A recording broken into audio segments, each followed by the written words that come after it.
খেতে কি সুন্দর সরষে হয়েছে। তেল ভাঙায় চাষিরে কবা আমারে ভত্তা ভাত খাওয়াতে। তা কবানে, কিন্তু বাপু ওই যে টাউট তুজাম আমার জমিটা নিয়ে নেছে।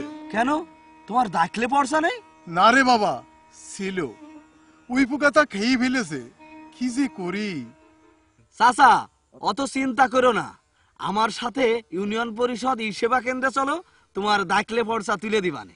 বলিস কি, ইউনিয়ন পরিষদে গেলে হবে না? বাড়ি যে জামা পরে আমার সাথে যাবা, চলো।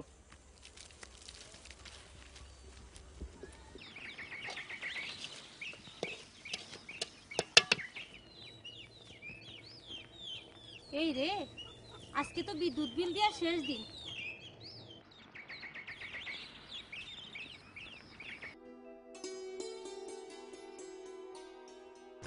ও সাইদের মা, ও কেমন আছো ভাবি? এই তো ভালো। হনহন করে যাচ্ছ কনে? আর কয়ে না, চুলায় ভাত রান্তিলাম, হঠাৎ করে মনে পড়লো আজকে বিদ্যুৎ বিল দেওয়ার শেষ দিন। আর তো তাই গেলাম ওই সেবা কেন্দ্রে বিদ্যুৎ বিল দিতি। তুমি আমার বাড়ি এসে নে, কথা কবানে। এখন আমি যাই, বাড়ি যেয়ে ভাত নামাবো। আচ্ছা ঠিক আছে। আমি রাজশাহী বিশ্ববিদ্যালয়ে ভর্তির জন্য আবেদন করতে চাই। বসেন, কাগজপত্র দেন।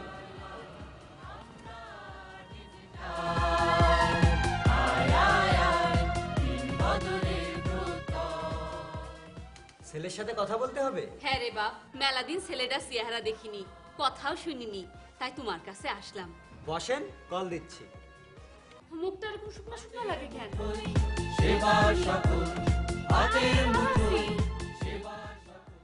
চাচি, আপনার বিধবা ভাতার আবেদন ডিসি স্যারের কাছে পাঠিয়ে দিলাম। আমারে বাঁচালে মা। তোমাদের এখানে আর কি কি সেবা পাওয়া যায়? চাচা, সব সুবিধাই এখন এখান থেকে পাওয়া যাচ্ছে।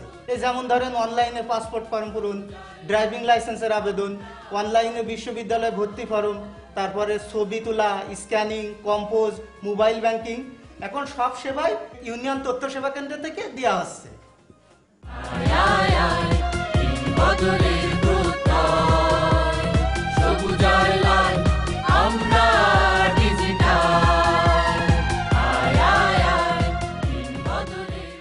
আসসালামু আলাইকুম স্যার। ওয়ালাইকুম আসসালাম। তোমরা বুঝি কোনো মিটিং এ এসেছো? না স্যার, জেলার সকল সরকারি অফিসের কাজ এখন অনলাইনে জাতীয় ই সেবা সিস্টেমের মাধ্যমে সম্পন্ন হয়। আমরা এসেছি সেই বিষয়ক প্রশিক্ষণে। স্যার, ইনি হচ্ছেন উপজেলার সমাজসেবা কর্মকর্তা। আসলে দেশ তথ্য প্রযুক্তিতে অনেক উন্নতি করেছে। আগে ডিসি সাহেবের অ্যাপয়েন্টমেন্ট পেতে কত বেগ পেতে হতো, আর এখন ইউআইসির মাধ্যমে ডিসি সাহেবের প্রোগ্রাম দেখে তারপর অ্যাপয়েন্টমেন্ট নিয়েছি। ডিসি সাহেবও এসএমএস করে সাক্ষাতের নির্দিষ্ট সময় দিয়েছেন। স্যার, সকল শিক্ষা প্রতিষ্ঠান ও সরকারি অফিসের এখন নিজস্ব ওয়েবসাইট আছে। যে কেউ ইচ্ছা করলে এই সকল প্রতিষ্ঠানের ওয়েবসাইটে ঢুকে প্রয়োজনীয় তথ্য সংগ্রহ করতে পারে। তাহলে আমরা এখন ডিজিটাল জেলার বাসিন্দা। আসি স্যার। আসসালামু আলাইকুম। ওয়ালাইকুম আসসালাম। হ্যাঁ রে ফজলু, দেশ তো অনেক দূর এগোইছে, এও কি সম্ভব? এর নাম হচ্ছে ডিজিটাল।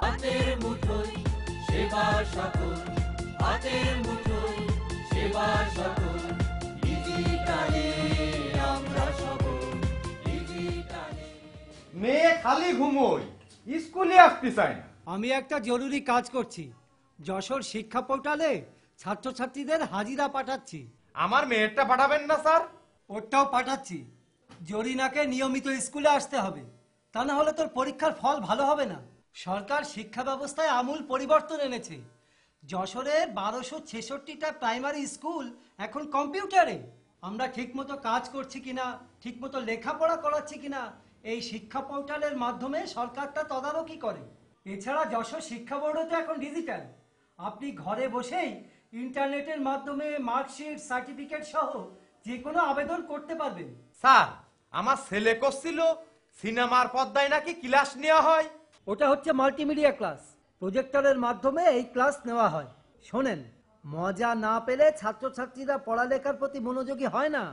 মাল্টিমিডিয়া ক্লাসে ছবি দেখিয়ে পড়ানো হয়।